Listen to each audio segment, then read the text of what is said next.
¿Cómo están?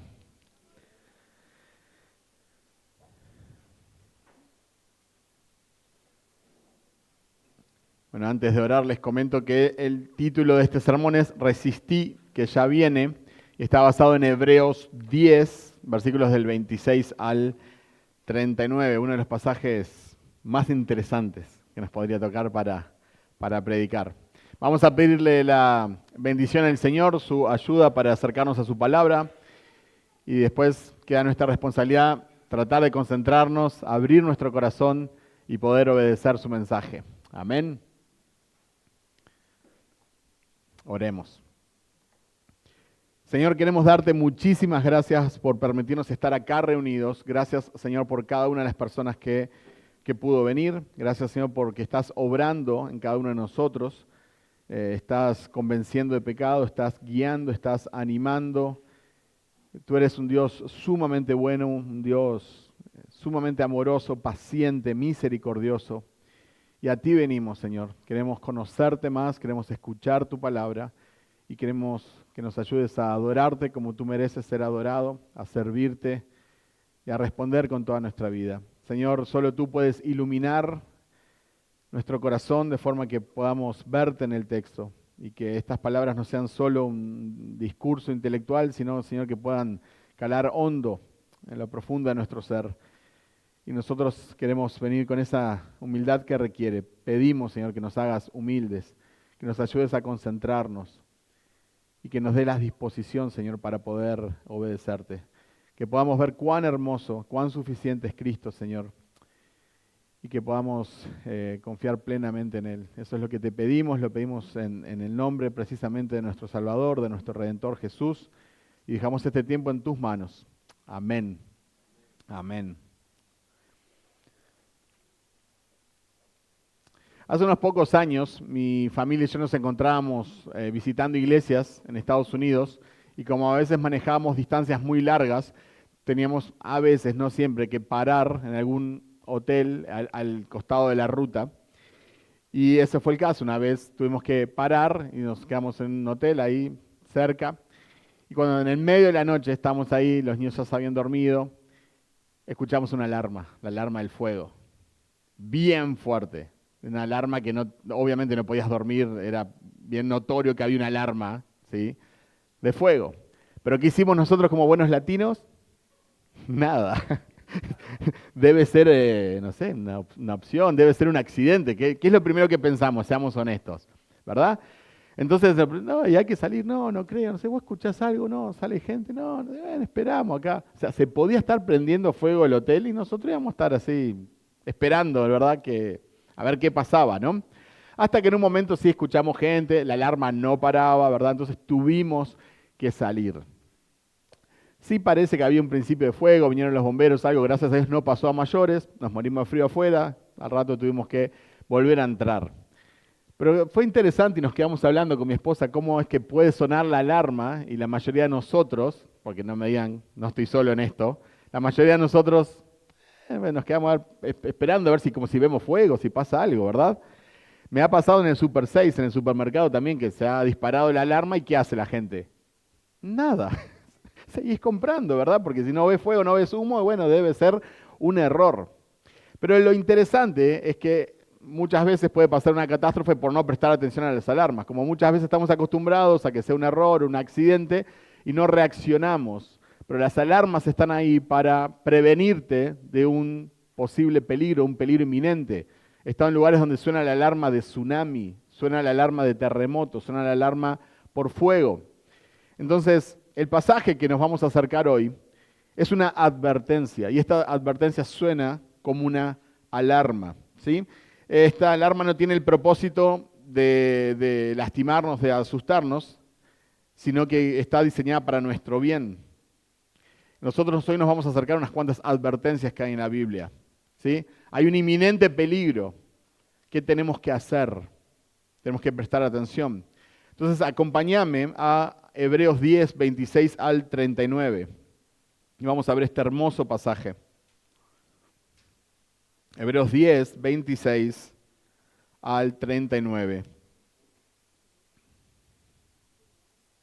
Y dice así la palabra del Señor. Porque si continuamos pecando deliberadamente, después de haber recibido el conocimiento de la verdad, ya no queda sacrificio alguno por los pecados, sino cierta horrenda expectación de juicio y la furia de un fuego que ha de consumir a los adversarios. Cualquiera que viola la ley de Moisés muere sin misericordia por el testimonio de 2 o 3 testigos. ¿Cuánto mayor castigo piensan ustedes que merecerá el que ha pisoteado bajo sus pies al Hijo de Dios y ha tenido por inmunda la sangre del pacto por la cual fue santificado y ha ultrajado al Espíritu de gracia? Pues conocemos a aquel que dijo, mía es la venganza, yo pagaré. Y otra vez, el Señor juzgará a su pueblo. Horrenda cosa es caer en las manos del Dios vivo. Pero recuerden los días pasados, cuando después de haber sido iluminados, ustedes soportaron una gran lucha de padecimientos. Por una parte, siendo hechos un espectáculo público en oprobios y aflicciones. Y por otra, siendo compañeros de los que eran tratados así, porque tuvieron compasión de los prisioneros y aceptaron con gozo el despojo de sus bienes, sabiendo que tienen para ustedes mismos una mejor y más duradera posesión. Por tanto, no desechen su confianza, la cual tiene gran recompensa, porque ustedes tienen necesidad de paciencia, para que cuando hayan hecho la voluntad de Dios obtengan la promesa. Porque dentro de muy poco tiempo el que ha de venir vendrá y no tardará, mas mi justo vivirá por la fe, y si retrocede, mi alma no se complacerá en él. Pero nosotros no somos de los que retroceden para perdición, sino de los que tienen fe para preservación del alma. Qué texto, ¿eh? Qué hermoso texto. Creo que de todo lo que podríamos hablar, podríamos explicar versículo por versículo, podríamos detenernos en estas imágenes tan gráficas, tan fuertes, este vocabulario que no estamos acostumbrados. Este no es el tipo de versículo que recibís en la tarjeta, ¿verdad?, para tu cumpleaños, o si estás enfermo y te quieren animar, ¿verdad? No te ponen este versículo. Pero está en la palabra de Dios, es la palabra de Dios. Yo creo que el punto principal, después de estudiar la estructura y de profundizar, si tenemos que ver qué es lo principal, la verdad central, es que rechazar a Cristo trae juicio, pero los verdaderos creyentes perseveran hasta el fin. Hasta sencillo podríamos decir. Rechazar a Cristo trae juicio, pero los verdaderos creyentes perseveran hasta el fin. Vamos a ver 3 puntos en este pasaje, una advertencia, un llamado y una exhortación. Pero antes vamos a ver un poco el contexto. Esta carta está dirigida a cristianos de trasfondo judío que están bajo persecución y bajo presión social. Muchos de ellos estaban enfrentando la tentación real de volver al judaísmo para evitar más sufrimiento. Porque perseverar en este cristianismo implicaba un costo real. No era solamente un concepto intelectual. Bueno, hay que perseverar, ¿verdad? Y bueno, no. Ellos realmente podían perder sus bienes iban a ser confiscados. Las personas en la sociedad los dejaban en el ostracismo, o sea, los dejaban aislados, los insultaban. Algunos iban a la cárcel, algunos morían, perdían seres queridos. Como siempre digo, era un estrés. Quizás vos estabas bien, pero tenías un ser querido que estaba sufriendo. Tu amigo tenía un ser querido en la cárcel. Entonces, no es una carta de feliz Navidad. Esta es una carta a una iglesia perseguida. Y no es la única que encontramos donde el punto principal es la persecución. Pero acá tenemos al autor de Hebreos escribiéndole esta carta / sermón, muchos dicen que es un sermón escrito, a esta comunidad que está sufriendo. Y en los primeros capítulos de esta carta, el autor deja bien en claro que Cristo es superior. Y especialmente, recuerden, le está hablando a creyentes de trasfondo judíos que vienen de un sistema religioso. Y él quiere comparar a Jesús con ese sistema religioso. Y quiere mostrar que Jesús es superior. Entonces, por ejemplo, no vamos a ir ahí por un tema de tiempo, pero para que tengan las citas, capítulo 1 del 1 al 3, Cristo es la revelación final y el resplandor de la gloria de Dios. En el 1 del 4 al 14 vemos que Cristo es superior a los ángeles. En el capítulo 3 vemos que Cristo es superior a Moisés. Y nos dice que Moisés fue un siervo, pero Cristo es el Hijo. Cristo es el gran sumo sacerdote que abrió el acceso al trono de la gracia, capítulo 4. Capítulo 7, tenemos un sumo sacerdote santo, inmutable, que intercede por nosotros. Y así podríamos seguir viendo un montón de referencias. Esta carta se trata sobre la supremacía de Cristo, sobre las circunstancias, sobre el sistema religioso y sobre nosotros mismos. Cristo es superior, Cristo es mayor. Entonces, en este contexto, el autor de Hebreos nos dice en este pasaje que apostatar entonces es retroceder. Es retroceder de lo superior a lo inferior, de lo mejor a lo peor, de lo completo a lo incompleto, de lo perfecto a lo imperfecto, de lo real a la sombra y de la plenitud del Salvador al vacío de un sistema religioso que nunca pudo salvar. Es una advertencia. Como, piensen bien, ¿qué están haciendo? ¿A dónde quieren volver? ¿A dónde quieren volver? ¿Estás seguro? ¿Estás seguro que vale la pena? Entonces, tenemos nuestro primer punto, que es una advertencia severa contra la apostasía, una advertencia severa contra apostatar.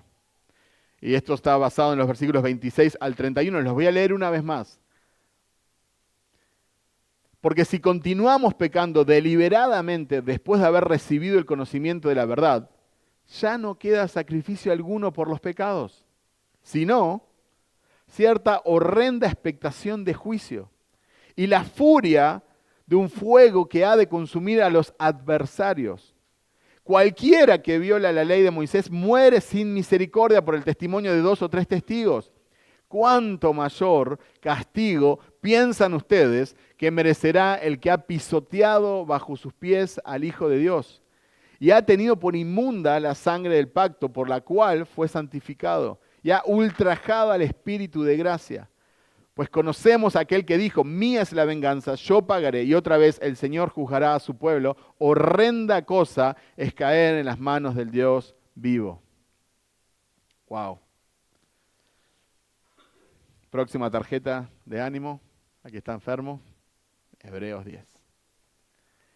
Esto está en la palabra de Dios. Nosotros estamos acostumbrados, lamentablemente, nos hemos hecho un Dios a nuestra imagen y semejanza, que es este Dios feliz, es un viejito que anda con los niños, con las ovejas, que está a tu servicio como un genio de la lámpara, que quiere cumplir todos tus deseos, todos tus caprichos, Él está ahí. Me encanta esa gente que tiene un tatuaje que dice, solo Dios puede juzgarme. Ajá. Ajá, ok. Y vos estás contento, vos estás tranquilo con eso. Solo Dios puede juzgarte. Este Dios, el Dios de la palabra, el Dios bíblico, el Dios que no es solo amor, Dios es amor, pero Dios es también furia, fuego consumidor, ira, es justo, es santo. Este es Dios. Dios es indivisible, 100% amor, pero Dios es 100% justicia, 100% santidad. Este es uno de los pasajes más fuertes de toda la Escritura. Fíjense las expresiones, una más, voy solo por las expresiones. ¿Verdad? Horrenda expectación de juicio. Furia de un fuego que ha de consumir a los adversarios de Dios. Muere sin misericordia. Ha pisoteado bajo sus pies al Hijo de Dios. Uf. Ha tenido por inmunda la sangre del pacto. Ha ultrajado al Espíritu de gracia. Horrenda cosa es caer en las manos del Dios vivo. Cualquiera estaría pensando, esto es una canción de heavy metal, es que estas bandas. No, esto es la palabra de Dios. El autor busca atemorizar al pueblo de Dios. Y por favor, fui cuidadoso en escoger estas palabras. Busca atemorizar. Él quiere causar miedo. Por eso usa este tipo de expresiones. Él quiere causar miedo. ¿En quién? En el pueblo de Dios. No primeramente en los incrédulos, en los paganos, en las personas de las otras naciones, en aquellos que nunca pisaron la iglesia, aquellos que nunca profesaron a Cristo. No. Él quiere causar miedo en el pueblo de Dios. Pero, al mismo tiempo, al mismo tiempo quiere generar confianza. Y ustedes miran, ¿cómo es esto posible? Bueno, espero que Dios me ayude para mostrarlo en el texto, pero Él quiere atemorizar al pueblo de Dios y al mismo tiempo Él quiere generar confianza. Hay un deseo pastoral en el autor de Hebreos para ver perseverar al pueblo de Dios. Como si dijera, temor más confianza es igual perseverancia. Temor más confianza es igual perseverancia. Hay cosas que nos tienen que hacer temer, hay cosas que nos tienen que dar miedo. Hay cosas que el solo hecho de mencionarlas o que pasan por nuestra mente debería de darnos escalofríos. El tema es que lamentablemente vivimos en un mundo tan superficial que hacemos chistes, obviamente, hacemos chistes del infierno, hacemos chistes de Dios, hacemos chistes de Jesús. No tenemos ya ese sentido de las cosas santas como por ahí se tenían en otras épocas. Entonces nosotros hemos perdido ese sentido de temor. De hecho, lo rebajamos. Muchos autores agarras un libro cristiano y la mayoría dice, no es temor, es un respeto, es un temor. Temor es temor. Temor de morir. Lo que sintieron muchos profetas, los apóstoles cuando estaban frente a Jesús. Temor cuando se daban cuenta que eran pecadores y estaban frente a un Dios santo. Temor. Pero también quiere mostrarnos la confianza. La confianza que corre a lo largo de todo el libro de Hebreos. Y ese temor, más esa confianza en quién es nuestro Salvador, nos debería ayudarnos a perseverar en la fe. En Hebreos hay una cadena de advertencias que crecen en intensidad. Menciono algunas de ellas. Primera advertencia, no descuidar la relación con Dios. En Hebreos 2:3. Dice, ¿cómo escaparemos nosotros si descuidamos una salvación tan grande? La apostasía comienza con el descuido, no rechazando abiertamente a Cristo. Y ustedes lo saben. Si se han apartado del camino del Señor, alguna persona que comenzó con mucha euforia y hasta quizás te enseñó la palabra y hoy no está en el camino del Señor, no empezó un día de la nada y dijo, no quiero saber de nada con Cristo, no creo en Cristo. No empezó así, empezó descuidando la vida de oración, descuidando el evangelismo, descuidando las ofrendas, descuidando ir a la iglesia, descuidando el compañerismo con los otros cristianos, descuidando. Imperceptiblemente iba descuidando cositas y nadie se daba cuenta. La segunda advertencia está en el 3:15, dice, no endurecer el corazón. Si ustedes oyen hoy su voz, no endurezcan sus corazones.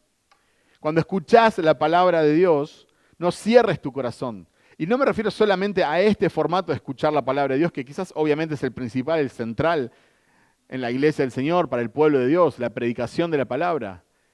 Cuando te dan un consejo, los estudios bíblicos, cuando los pastores se acercan a hablarte, cuando un hermano en Cristo maduro con amor te quiere corregir algo, te marca algo. Endureces tu corazón, te volvés insensible, cerrás. Yo soy orgulloso, a mí no me digas. Si vos te fijaste y la viga en tu ojo y nos ponemos una armadura que nadie nos puede decir nada. Eso no tiene nada que ver con el cristianismo. En el cristianismo venís vulnerable. Somos parte de una congregación. Vos tenés un compromiso, cuando sos miembro de la iglesia, vos tenés un compromiso con la iglesia de ayudar a santificar a los hermanos. Y los hermanos tienen un compromiso con el Señor para ayudarte a santificar a vos. Nos necesitamos unos a otros.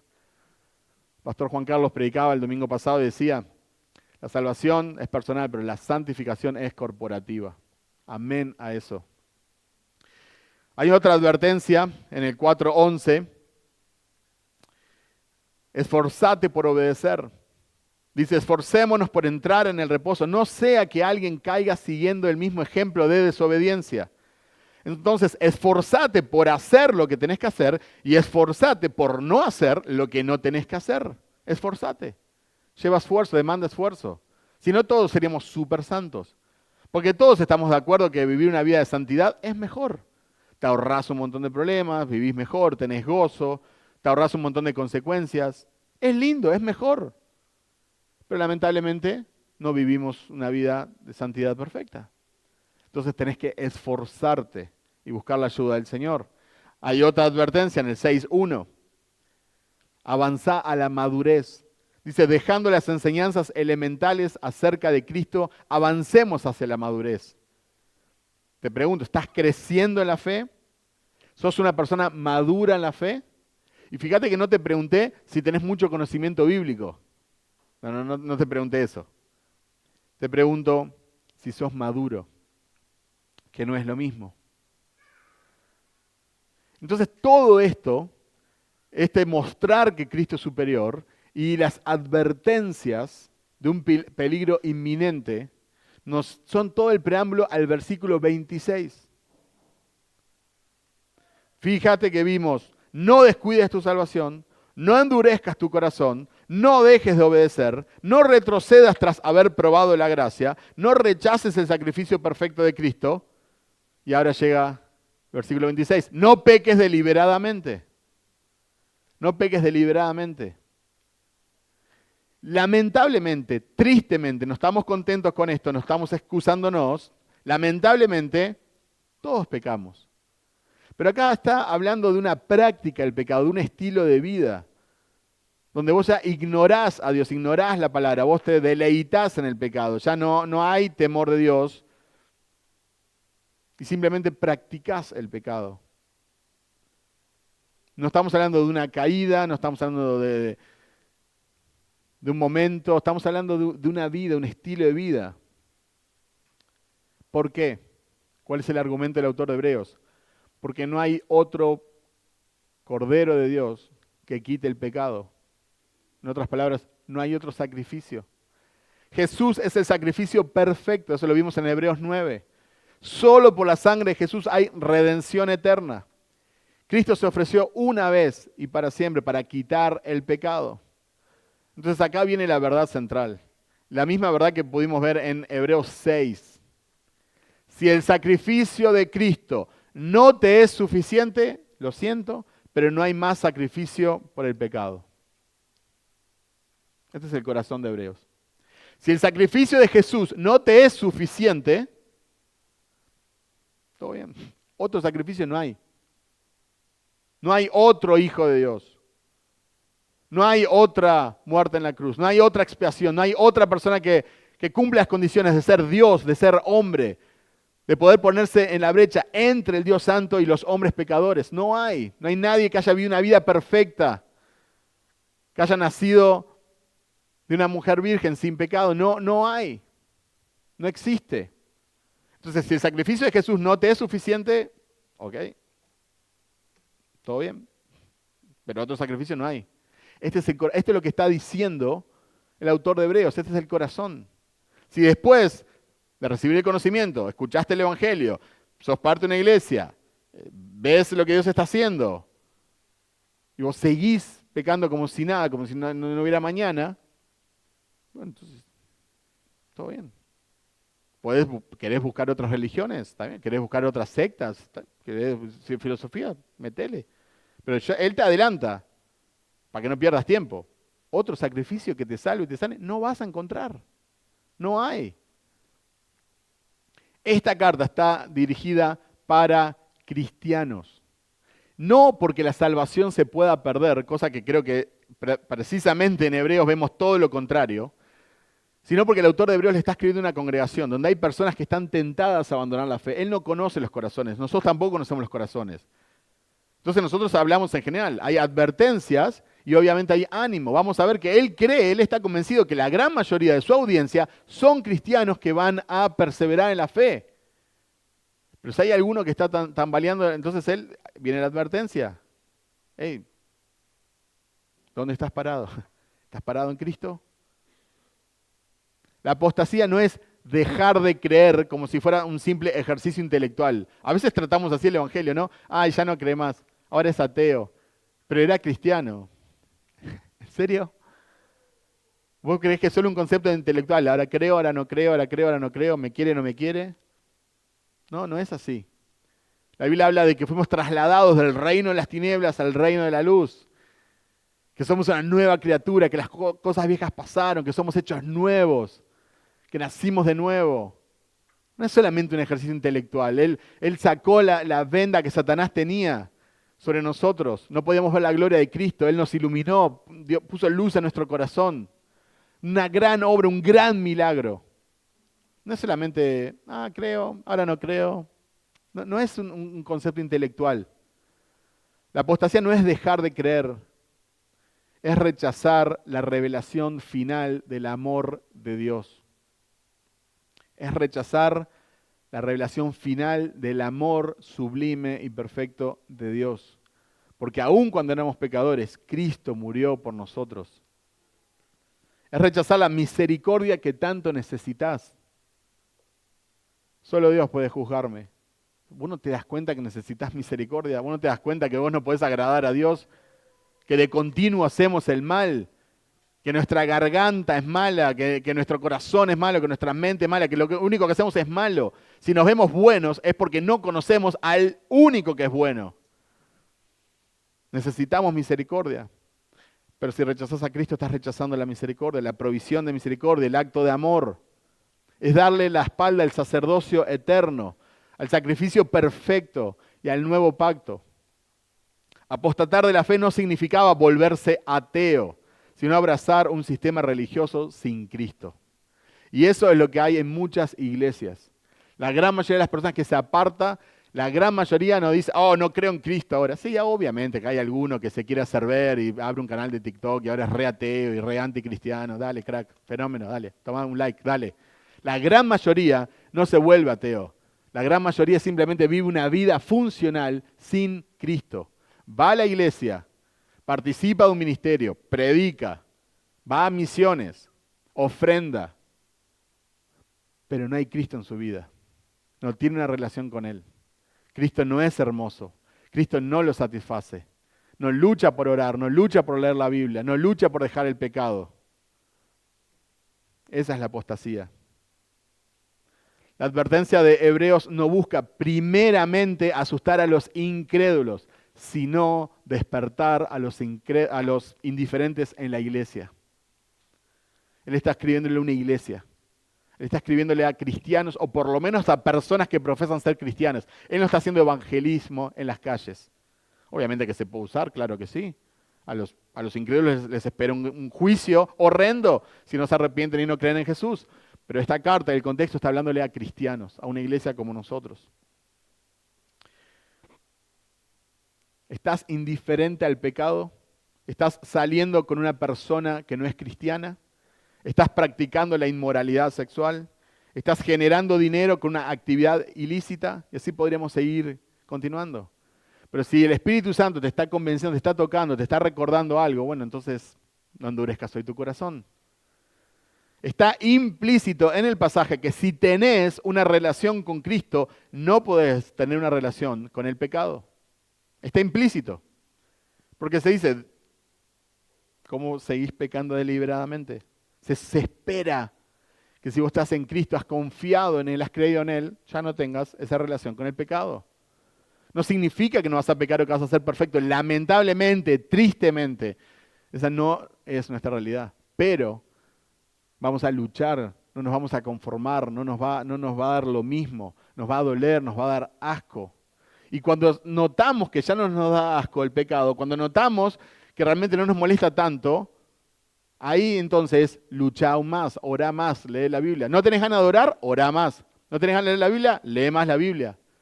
No, porque si no tengo ganas, que el corazón que dio, hermano, eso no es lo que dice el hebreo. Corre, está sonando la alarma, corre. Ah, a ver, ¿qué tono la alarma? A ver, ¿qué empresa? ¿Quiénes son los bomberos de la ciudad? Corre, hermano, te está sonando la alarma, corre. Porque cuando veas el fuego va a ser demasiado tarde. Va a ser demasiado tarde. Fíjense el versículo 27. Si no, cierta horrenda expectación de juicio y la furia de un fuego que ha de consumir a los adversarios. Jonathan Edwards, que predicó quizás el sermón más famoso de la historia, Pecadores en las manos de un Dios airado, estaba basado en Deuteronomio, pero usó el vocabulario de Hebreos. Y esta es una cita directa de Isaías. Isaías 26, del 10 al 11. Me pueden acompañar si desean. Isaías 26, del 10 al 11.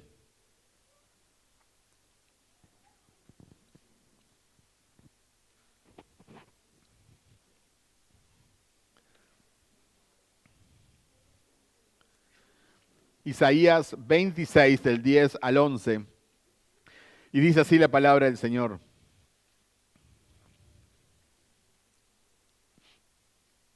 Isaías 26, del 10 al 11. Y si pueden leer el capítulo entero después en sus casas, se los recomiendo realmente. Aunque se le muestre piedad al impío, no aprende justicia.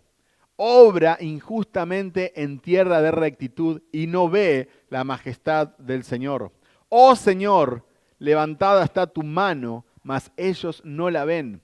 Que vean tu celo por el pueblo y se avergüencen. Ciertamente el fuego devorará a tus enemigos. Estoy tentado a seguir leyendo el pasaje, pero no es el texto que hoy nos convoca. Pero es un texto hermoso. Esa es la condición. Recuerden, él está escribiéndole a personas que vienen del judaísmo, que manejaban muy bien el Antiguo Testamento. Por eso hay tantas citas del Antiguo Testamento en el libro de Hebreos. Y él está hablando de la comunidad y ellos conocían. Y él les está diciendo, ¿vos pensás que esto que es solo para los paganos? ¿Vos pensás que, no, los asirios y la gente que adora a Baal? Esto es para vos. Porque vos le estás dando la espalda al Dios vivo y verdadero. Entonces, ¿qué queda? El fuego santo de Dios. Pablo también usa este tipo de lenguaje en el Nuevo Testamento. Segunda Tesalonicenses 1, del 8 al 10 dice, dando castigo a los que no conocen a Dios y a los que no obedecen el Evangelio de nuestro Señor Jesús. Estos sufrirán el castigo de eterna destrucción, excluidos de la presencia del Señor y de la gloria de su poder, cuando Él venga para ser glorificado en sus santos en aquel día y para ser admirado entre todos los que han creído, porque nuestro testimonio ha sido creído por ustedes. Entonces ahí nos da un argumento que es, bajo la ley de Moisés, el rebelde moría sin misericordia, versículo 28. Eso es una referencia a Deuteronomio 17. Entonces viene el argumento, ¿cuánto más, si esto es menor, ¿verdad? ¿Cuánto más el castigo es mayor porque el pecado es mayor?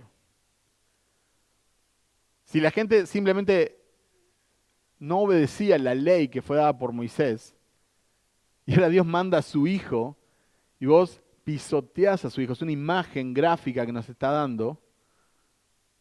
Si vos rechazás, si vos despreciás a su hijo, entonces ¿cuánto peor crees que va a ser el castigo? ¿Quién ha tenido más luz? Aquel que ha estado en la iglesia, que ha escuchado el evangelio, que ha escuchado esas advertencias, que ha escuchado alabanzas, que ha escuchado testimonios, o aquel que por ahí nunca escuchó. ¿Quién en ese sentido es más responsable? El autor describe la apostasía en tres imágenes que son brutales. Pisoteando al Hijo de Dios, habla de desprecio consciente hacia Cristo, es tratar a Cristo como algo sin valor. Ha tenido por inmunda la sangre del pacto por la cual fue santificado. Es una expresión, podríamos estar toda la tarde hablando de esta expresión. Y el punto no es que la persona fuera regenerada, porque acá mucha gente dice, fue santificado. Bueno, la palabra literalmente significa apartado. No significa que fuera regenerado necesariamente, pero estuvo expuesta la persona a la obra santificadora de Cristo, de su Espíritu, que viene por el nuevo pacto. Formó parte de la comunidad visible del pacto. En otras palabras, es parte de una iglesia. Algunos autores creen que esto es una referencia indirecta al bautismo, porque se hicieron parte de la iglesia visible. Tomaron un compromiso, ultrajando el espíritu de gracia.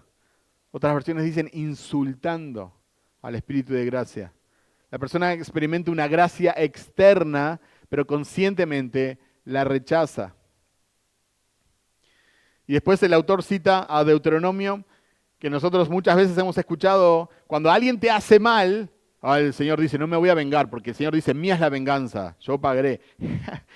Sí, está bien, no te vengues, eso es bueno, el Señor sabe, pero este texto está hablando para el pueblo de Dios, para los que son visiblemente parte del pueblo de Dios, o del pueblo de Dios visible. No significa que han nacido de nuevo, no significa que son cristianos, pero andan en el pueblo de Dios. Así como en Israel no todos eran Israel, en el sentido de ser parte de la promesa de Dios, lo mismo pasa dentro de la iglesia. El Señor juzgará a su pueblo. Otra vez el contexto es muy directo, muy fuerte. El juicio empieza con los que están dentro del pueblo visible. Y obviamente culmina con esta frase de horrenda cosas caen en las manos del Dios vivo.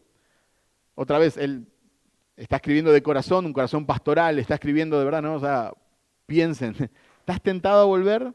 Volver al sistema religioso, al sistema judío, lo que estás haciendo es estás rechazando a Cristo, que ya vimos que es superior y es mayor. Estás rechazando a Cristo. ¿Vos estás seguro? ¿Vos sabés lo que es caer en las manos de un Dios airado, un Dios santo? Y usa esta expresión, ¿no? Es algo horrendo. No es que Dios sea cruel, es que Dios es santo. Y esto nos lleva a nuestro segundo punto, un llamado a recordar la perseverancia pasada. Acá hay un cambio de tono. Versículos 32 al 34 los leemos nuevamente.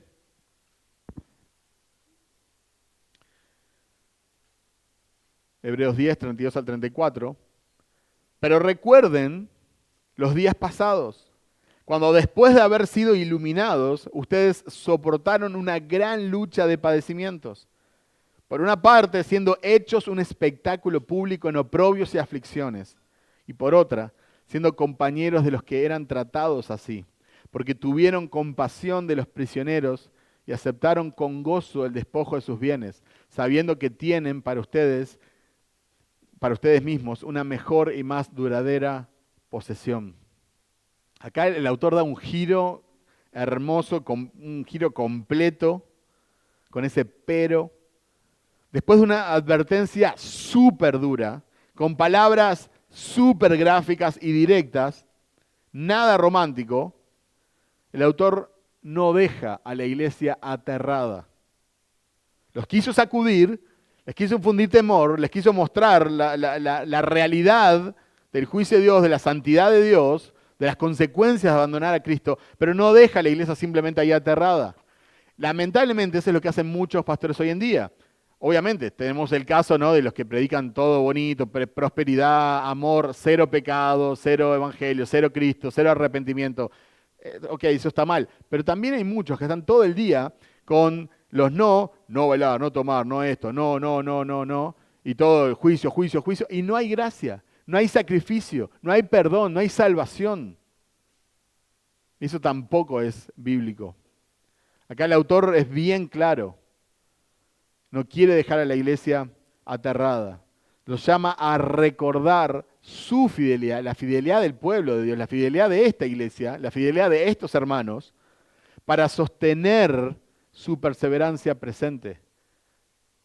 Es como si le dijera, ¿quieren perseverar en la fe? ¿Quieren mantenerse aferrados a Cristo sin desviarse, sin volver atrás, sin retroceder? Recuerden su historia con el Señor, recuerden su gracia. Es como si le dijera, ustedes no son apóstatas, porque su historia demuestra lo contrario. Su historia demuestra, recordá, mira, andá para atrás, cómo te comportaste. Esto significaba que el sufrimiento por el cual estaban pasando estas personas no era una señal de fracaso espiritual, sino una evidencia de su fidelidad a Dios. Esto es profundo. Pero no les está diciendo, ustedes no están pasando todo esto porque les faltó oración. Ustedes no están siendo perseguidos porque tendrían que haber leído más la Biblia. No, esto no es fracaso espiritual, al contrario. Ustedes han sido fieles, por eso viene la persecución. Entonces sigan siendo fieles. Sigan siendo fieles a Dios porque Él está en control, Él sabe. Esto no es que se les controló, mira, ahora me están persiguiendo la iglesia, mira acá. No, Él está en control. Si vos sos fiel, probablemente vas a encontrar, quizás en esta parte del mundo, quizás no terminás en la cárcel, quizás no terminás muerto, por ahora, no lo sabemos en el futuro, pero vas a encontrar fricción, quizás burlas, quizás algún tipo de rechazo, pero vale la pena. La vida cristiana que habían tenido ellos había estado marcada por una lucha real. Hubo resistencia, hubo perseverancia, hubo esfuerzo. Fueron expuestos públicamente, me encanta esa expresión, era como un espectáculo. como un teatro. La gente se acerca, mirá a los cristianos, mirá cómo los insultamos, mirá cómo les tiramos cosas, mirá cómo los matamos, mirá cómo los llevamos presos, mirá cómo los arrastramos. ¿Se acuerdan de Saulo? Cuando Esteban lo mató, ¿qué hacía Saulo ahí? Estaba mirando un espectáculo, no, mirá cómo lo matan. Qué bueno, uno menos. Entonces los cristianos, ellos habían sido un espectáculo público de diversión para este mundo que no conoce a Cristo. Y ellos también habían sido solidarios con aquellos que sufrieron por seguir a Cristo. Quizás algunos de ellos no habían sufrido tanta persecución, pero habían sido solidarios con otros. Habían ido a la cárcel a visitarlos, le habían llevado comida, habían ayudado, habían escondido a algunos. Fíjense el versículo 34. Porque tuvieron compasión de los presos y aceptaron con gozo el despojo de sus bienes, sabiendo que tienen para ustedes una mejor y perdurable posesión. Fíjense esas dos palabritas que lo cambian todo. Aceptaron con gozo. No es simplemente que, bueno, obviamente te robaron todo, bueno, me robaron todo, ¿no? ¿Qué voy a hacer? Me sacaron las cosas, me sacaron mis bienes, me confiscaron todo, me pegaron, me metieron en una... No, dice, ustedes con gozo. ¿Qué te querés llevar? ¿La Biblia te querés llevar? ¿Te querés llevar la compu? Llévate, está bien, o sea, porque yo no vivo para este mundo. Tengo una posesión mayor. Hay un corito bien sencillo, que tiene muchos años, que dice, el gozo que tengo yo, el mundo no me lo dio. El mundo no me lo dio, y como no me lo dio, no me lo puede quitar. Cuando tu gozo viene del mundo, entonces es muy fácil que vos pierdas el gozo, porque vos estás recibiendo el gozo de cosas que no son eternas. Pero cuando el gozo viene de Cristo, entonces nadie te lo puede quitar. Te pueden quitar la salud, te pueden quitar la libertad, te pueden quitar la vida, te pueden quitar tus bienes materiales, te pueden quitar todo, te pueden quitar tu familia, pero no te van a quitar el gozo, no te van a quitar la esperanza, porque eso viene de Cristo. Y estas personas se mantenían como viendo al invisible, se mantenían como una posesión. Nosotros no vivimos para esta tierra, nosotros vivimos para la Jerusalén celestial, nosotros vivimos para el más allá. Verdadera fe. Se identificaron con el pueblo visible de Dios. Nosotros hoy en día nos cuesta tanto hasta ir a la iglesia, nos cuesta ir al estudio bíblico. Siempre estamos tan ocupados y tenemos tantas cosas y tenemos siempre tantas buenas excusas. Pero ellos no, ellos pagaron un precio por identificarse con el pueblo visible. Acompañar a los perseguidos implicaba un riesgo. Mostraban un amor visible que no era solo de palabra. Revelaba una convicción profunda. Y este era un rasgo clave de la perseverancia. Una comunión sacrificial.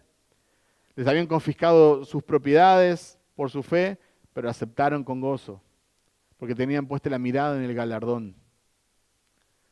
Ellos podían decir, nos quitaron lo temporal, pero no pueden quitarnos lo eterno. Y después de advertir sobre la apostasía, el autor hace tres cosas. Afirma la autenticidad pasada de la iglesia, les recuerda evidencias de la gracia de Dios en su vida y usa su historia como un argumento para perseverar.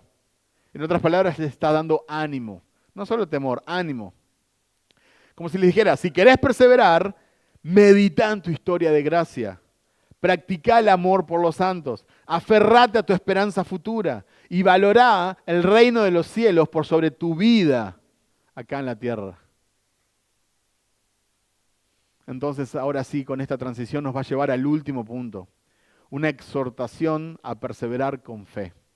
Versículos 35 al 39. Hebreos 10, 35 al 39. Por tanto, no desechen, fíjense el por tanto, lo que acabamos de ver, por tanto, no desechen su confianza, la cual tiene gran recompensa, porque ustedes tienen necesidad de paciencia, para que cuando hayan hecho la voluntad de Dios obtengan la promesa. Porque dentro de muy poco tiempo, el que ha de venir vendrá, y no tardará, mas mi justo vivirá por la fe. Y si retrocede, mi alma no se complacerá en él. Pero nosotros no somos de los que retroceden para perdición, sino de los que tienen fe para la preservación del alma. Qué hermoso pasaje. Y ya les hago el spoiler, de ahí viene la galería de los héroes de la fe. Capítulo 11, próximo domingo, no se lo pierdan, misma hora, mismo canal. Por la fe, Moisés, por la fe, Abraham, por la fe, por la confianza. No es por lo que veían, no era por la vista, era por la fe. En este contexto de persecución, no es por la fe voy a comprar una casa, por la fe voy a viajar. No es por la fe me voy a mantener firme y no voy a volver atrás. No vuelvo atrás. Esto es un cierre magistral de esta sección. La advertencia termina con esperanza. Por tanto, no desechen su confianza, la cual tiene gran recompensa. Ustedes tienen necesidad de paciencia, tienen que aguantar, tienen que ser pacientes, le dice el autor. Aguanten, sean pacientes. Y esto me hace acordar a la historia de los 33 mineros. No sé si se acuerdan la historia. Corría el año 2010, el 5 de agosto del 2010 en la mina de San José, en Copiapó, Chile. Ocurrió un derrumbe que dejó atrapados a 33 mineros a 700 metros bajo tierra. Durante los primeros días el mundo no sabía ni siquiera si estaban vivos. Yo recuerdo las noticias, hablaba de esto, pero nadie sabía si estaban vivos o no, cuál era la condición. Los rescatistas perforaban, pero no había respuestas. 1 día, 2 días, 3 días, 10 días, 13 días, 17 días. Silencio total. Silencio total. Tratá de imaginarte esa situación, tratá de imaginar a los mineros. Una oscuridad absoluta, temperaturas sofocantes, poca comida, sin contacto con la superficie y lo peor de todo, sin certeza de rescate. ¿Nos darán por muertos? ¿Nos vendrán a buscar? ¿Harán algo? ¿Pensarán que es imposible? Uno de los mineros, Mario Sepúlveda, contó que el mayor peligro no era el hambre, sino la desesperanza. Ellos luchaban con la desesperanza. 1 día, 2 días, 3 días. Pero el día 17, una pequeña sonda de perforación llegó al refugio donde estaban. Los mineros ataron un papel que decía, estamos bien en el refugio, los 33. Ahora sabían que el rescate estaba en camino. Y esto lo cambiaba todo. El rescate está en camino. Vamos a tener que esperar, no sabemos cuándo se va a dar, puede demorar, pero el rescate está en camino. Sabían que iban a ser rescatados, solo que no sabían cuándo. Cada día era una lucha contra el miedo, contra la ansiedad, contra la tentación de rendirse. El rescate tardó 52 días más. En total, 69 días atrapados. Y el 13 de octubre del 2010, una cápsula llamada Fénix comenzó a subirlos uno por uno. Muchas veces, como cristianos, nosotros nos sentimos así como esos mineros. Estamos acá abajo esperando ser rescatados, sepultados por el pecado, agobiados por la tentación, tentados a abandonar. Pero el autor de Hebreos nos dice, inspirado por el Espíritu Santo, por tanto, no desechen su confianza, la cual tiene gran recompensa, porque ustedes tienen necesidad de paciencia para que cuando hayan hecho la voluntad de Dios, obtengan la promesa. Versículo 37, porque dentro de muy poco tiempo, el que ha de venir, vendrá y no tardará. El que ha de venir, dentro de muy poco tiempo, vendrá y no tardará. Mis queridos hermanos, no abandonen su confianza en Cristo. Necesitan ser pacientes, porque el que prometió venir, vendrá y no tardará. Resistí, que ya viene. Aguantá un poco más, ya viene.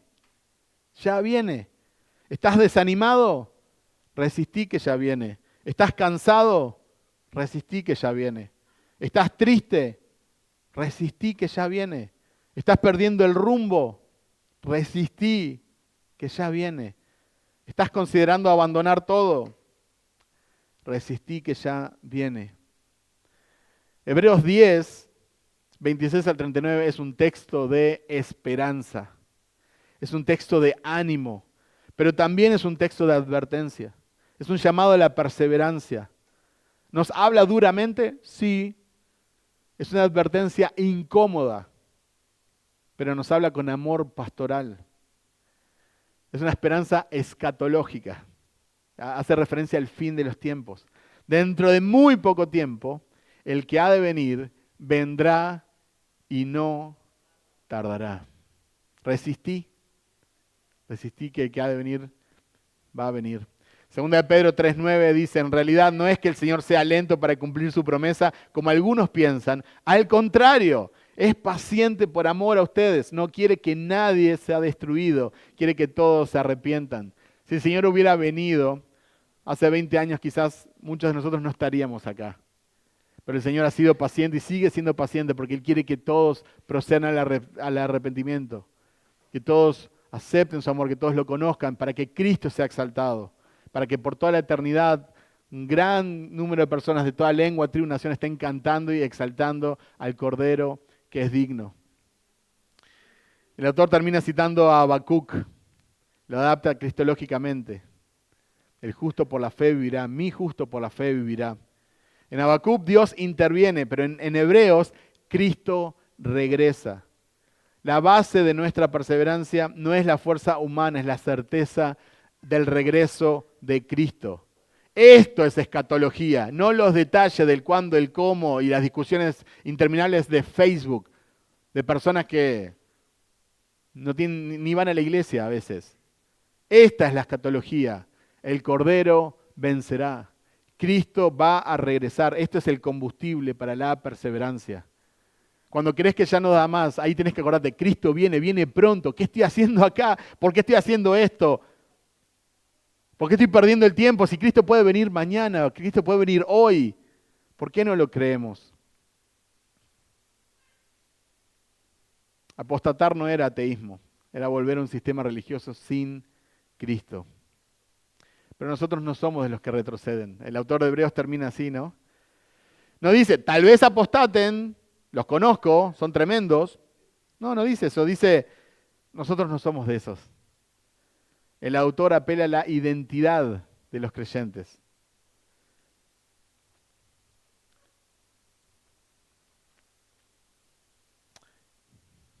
Nosotros no somos de los que retrocedemos. Nosotros somos de los que mantenemos nuestra fe en Cristo. Este pasaje está conectado con el Evangelio de Jesucristo y voy redondeando con eso. No hay otro sacrificio por el pecado, Cristo es suficiente. Dios preserva a los suyos, los que son de Cristo viven por fe hasta el final. Y Cristo viene pronto, la esperanza futura que sostiene nuestra perseverancia. Entonces, toma en serio el peligro real de endurecer tu corazón. Recordá las evidencias de la gracia en tu vida. No interpretes el sufrimiento como un abandono divino, sino como un contexto de fidelidad. Y mantener la confianza pública en Cristo, aun cuando cueste tu reputación o tus bienes. Si no sos cristiano y estás escuchando esto, no hay neutralidad frente a Cristo. Rechazarlo es simplemente quedarte con la expectativa de un juicio. Puedes creer o no, te puede gustar o no, entender o no, pero el juicio va a venir para aquellos que no tienen un abogado, para aquellos que no tienen un salvador. Hoy es tiempo de abrazar el único suficiente sacrificio que puede salvarte. Terminamos con esto entonces. Vos no sos así. Vos no sos así. Es como un ánimo, ¿verdad? Nosotros no somos así. No estoy obligado a actuar así. Nosotros no somos así. Romanos 8:18 dice, pues considero que los sufrimientos de este tiempo presente no son dignos de ser comparados con la gloria que ha de ser revelada. Pensá en la eternidad, pensá en el cielo, pensá en Jesús que va a volver. Toma fuerza, que eso sea un combustible para perseverar, pero para perseverar con gozo, con ganas, sirviendo al Señor, cantándole fuerte, escuchando su palabra, profundizando, estudiando, compartiendo con otros. Resistí, que ya viene. ¿Oramos?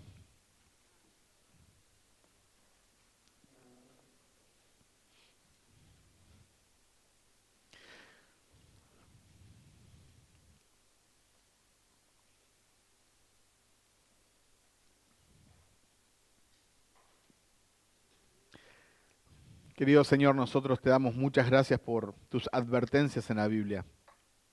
Y nosotros, Señor, cuántas veces hemos endurecido nuestro corazón, cuántas veces hemos perseverado en el pecado, cuántas veces hemos vivido un cristianismo sin Cristo, cuántas veces, Señor, nosotros en ese sentido te hemos pisoteado, te hemos despreciado, no te hemos dado lo mejor, no te hemos amado con todo nuestro corazón, no hemos buscado tu gloria, no hemos buscado tu voluntad. ¿Cuántas veces, Señor?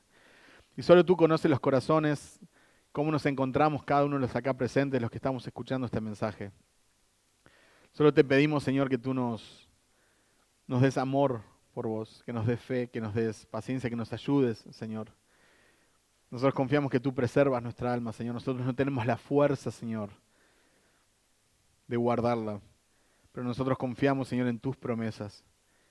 Te pedimos, Señor, que tú puedas dar sensibilidad a nosotros, que no permitas que nuestro corazón se endurezca, que no permitas que nosotros retrocedamos, que nosotros te rechacemos. Al contrario, Señor, haznos santos, Señor.